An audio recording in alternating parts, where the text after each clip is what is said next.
how are you all? I hope you all are fine. Today we are going to start sporophytic phase, right? In last lecture we have completed a gametophytic phase, right? So let's start sporophyte.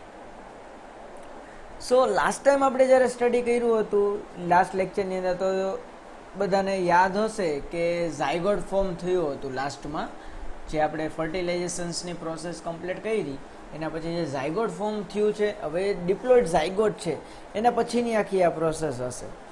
So the diploid zygote formed by the fusion of the antherozoids with egg that means one gamete and anthrozoid is another gamete. This two gametes are fused and form the zygote, and it is the first cells of the sporophytic generations, right? જે diploid zygote છે એ પોતે સ્પોરોફાઇટિક જનરેશનનું first stage છે. The zygote soon secretes a wall around itself and increase in size before the dividing, right? આ zygote છે એ after dividing શું થશે, આની અંદર જેની વોલ છે અરાઉન્ડ સાઇડ બરાબર એની સાઇઝ છે એમાં શું થશે, ઇન્ક્રીઝમેન્ટ આપણને જોવા મળશે. હવે જેમ આપણે એન્થ્રેડિયા આર્ચિગોનિયાની અંદર જેમ સ્ટેજ જોયા હતા કે ફર્સ્ટ ડેવલપમેન્ટ બરાબર એનું સ્ટ્રક્ચર ડેવલપમેન્ટ મેચ્યુરેશન્સ એન્ડ ડેહિશન્સ, રાઈટ? તો એવી જ રીતના આપણે સ્પોરોફાઇટની અંદર પણ એવા જ સ્ટેજ જોવાના છે, ડેવલપમેન્ટ મેચ્યુરેશન એન્ડ ડેહિશન્સ, રાઈટ? તો આજે આપણે આ લેક્ચરની અંદર ડેવલપમેન્ટ ઓફ સ્પોરોફાઇટ જોવાના છીએ, right? So let's start. The zygote divide the transversely into the upper and lower cells, right? And upper cells is known as epibasal cells and the lower cells is known as hypobasal cells. એટલે ઉપરના સેલને કયા નામે ઓળખાય છે, એપિબેઝલ, and lower cells હશે કયા નામે ઓળખાશે, હાઇપોબેઝલ. Both these cells divide by the two oblique intersecting walls. અને આ જે ડિવિઝન થશે એ ટુ ઓબ્લિક ઇન્ટરસેક્ટિંગ વોલ છે એ ડિવિઝન આપણને આની અંદર જોવા મળશે, right?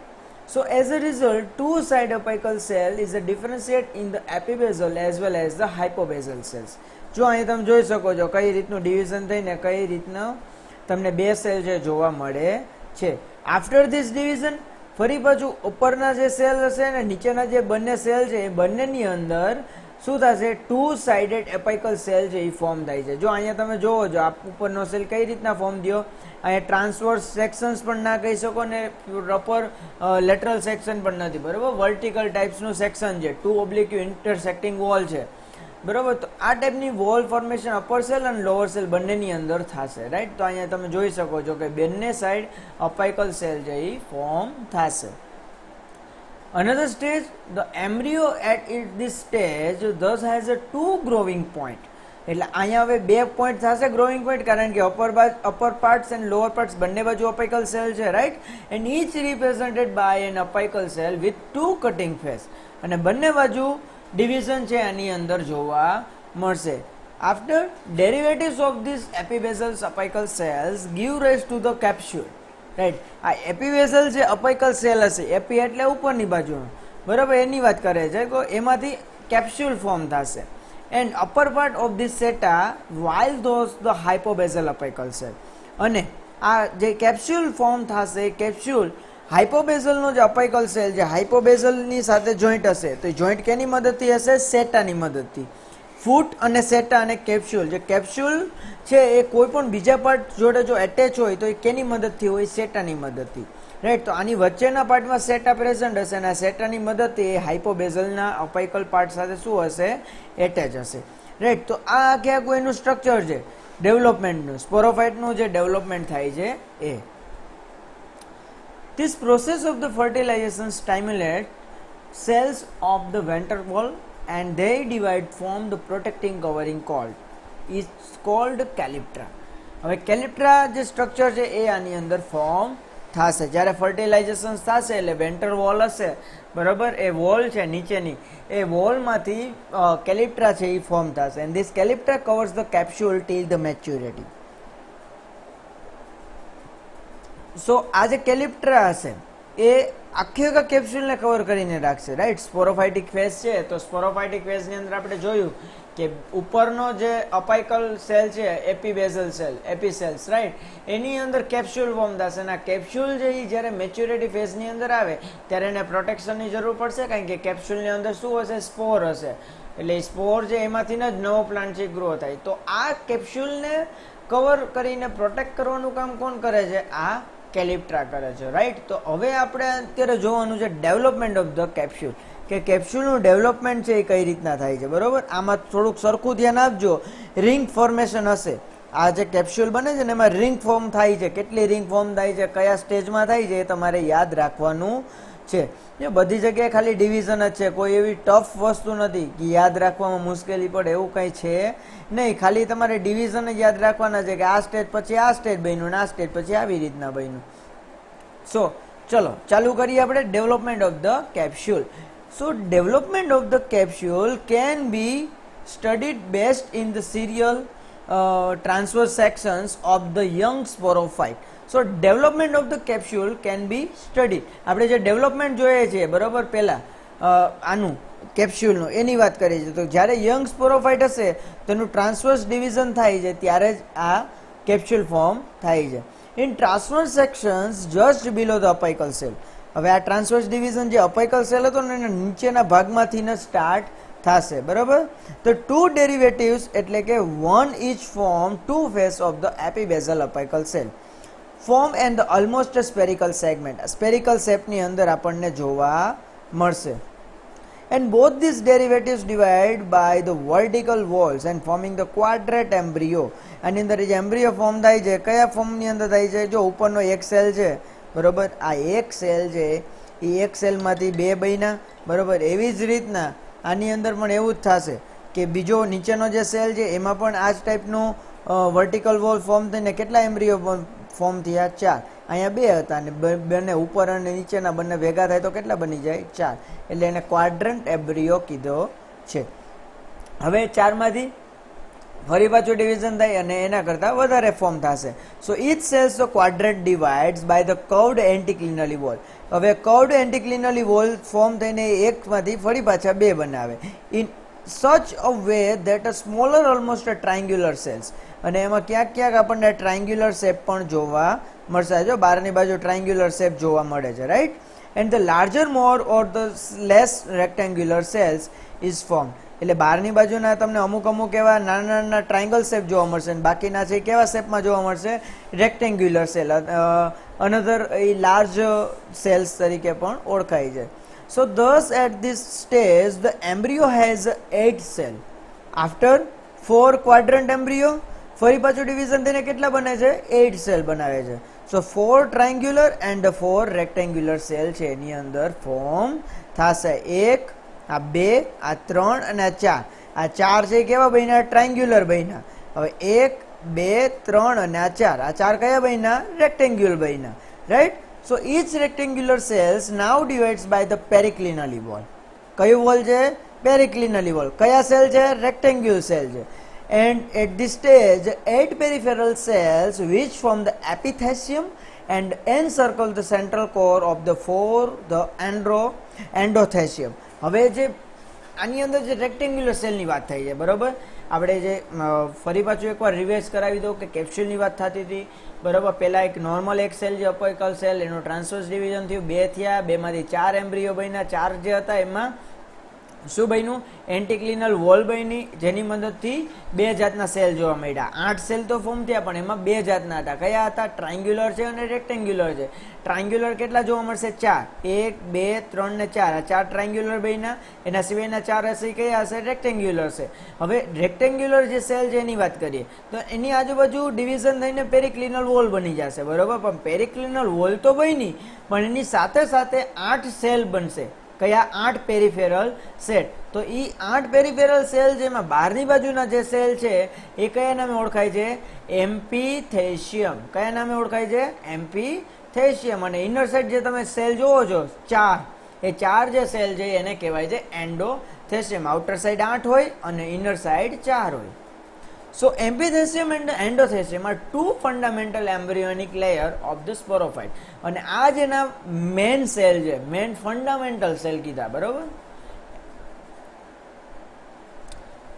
cell of the both layer divide in the definite sequence and contribute to three region. કયા ત્રણ region હશે? capsule, apiculum, theca and apophysis. Total આ region આપણને જોવા મળશે. કયા કયા છે? કેપ્સ્યુલના ત્રણ region છે. કેપ્સ્યુલાની અંદર ઇન્ક્લુડ ના કરતા. કેપ્સ્યુલના ત્રણ region છે. કયા કયા છે? apiculum, theca and apophysis, right? So the cell of the epithelium divide periclinally and formed two concentric ring of the 8 cell each. હવે શું થશે? જે એમ્પિથેસિયમ એટલે બહારની બાજુના જે સેલ હતા એમાં ફરી બાજુ પેરિક્લિનલી ડિવાઇસ થાય અને ટુ કોન્સેન્ટ્રિક રિંગ બનાવશે 8 સેલની. ટુ કોન્સેન્ટ્રિક રિંગ 1 2 3 4 5 6 7 ને 8. રેડી? આ 8 સેલની રિંગ છે એ ફોર્મ કરશે. So this inner ring is known as a first ring. એટલે અંદરની બાજુ આ રિંગ ફોર્મ થઈ જાય, એકડા લખ્યા જાય, બરોબર? એ કઈ છે? ફર્સ્ટ રિંગ છે. The cell of the outer ring first divides anticlinally. હવે outer ring છે એની ફરી પાછું anticlinally division થશે and then the periclinally. પહેલા anticlinally ફરી પાછું periclinally. આવી રીતના division છે, continuous division હશે. And thus the outer ring give rise to two concentric ring and 16 cells each.